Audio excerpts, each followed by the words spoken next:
MMRDA निर्माणाधीन कामाचं audit होईल। स्ट्रक्चरल आणि सेफ्टी ऑडिट करण्याचं काम सुरू झालेलं आहे। उपमुख्यमंत्री एकनाथ शिंदे यांनी या संदर्भात माहिती दिली आहे। मुलुंडमध्ये अपघात झाला आणि त्यानंतर आता या संदर्भात ऑडिट केलं जाणार आहे। स्ट्रक्चरल आणि सेफ्टी ऑडिट करण्याचं काम सुरू झालंय।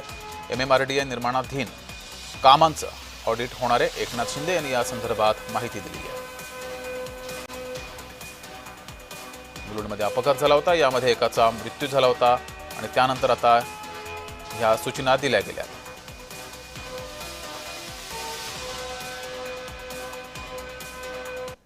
उसको निलंबित कर दिया है और दो जो वरिष्ठ अधिकारी उनकी इंक्वायरी शुरू है और इसी के साथ जो उनके ऊपर FIR लॉन्च करने का भी मैं निर्देश दिया है और जो मृत है उसको MMRDA के माध्यम से 15 लाख रुपए देने की मैं सूचना भी की हुई है।